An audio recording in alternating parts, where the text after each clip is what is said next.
Can a person give the Quran to a non-Muslim? Can a Muslim give a Quran to a non-Muslim? Many of the Muslims consider that being in wudu is compulsory before touching the Quran. That is the reason they say you can't give the Quran to the non-Muslim. I already told you earlier, it's not a fard. And furthermore, some Muslims say, okay, fine, if you want to give the Quran, don't give the Arabic version, only give the translation. Give only English or French or German.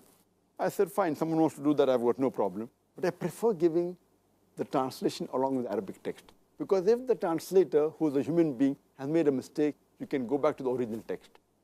The person should not misunderstand that Allah has made a mistake, na'uz billah. I prefer Arabic along with the translation. And if Allah subhanahu wa ta'ala holds me responsible for giving the Arabic Quran to a non-Muslim, I will be in the good company. I'll be in the company of the Prophet. Because our beloved Prophet Sallallahu Alaihi Wasallam, he dictated letters to non-Muslim kings.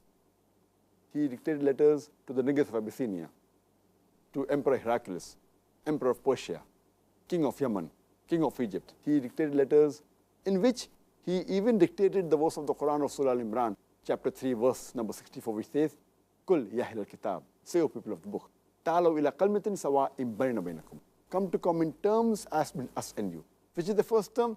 Allah na'budu illallah. That we worship none but Allah. Wala nushrika bihi shay'an. That we associate no partners with him.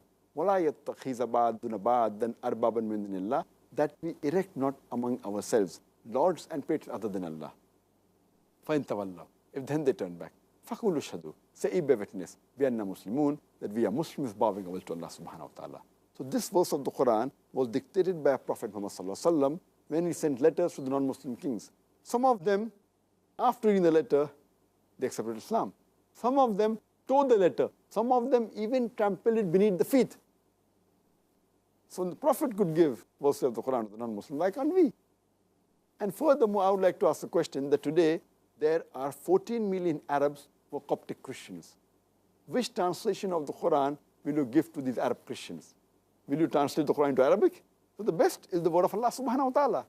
So I feel there's no problem. In fact, you should give the Quran along with the translation to non-Muslims. Thank you, doctor.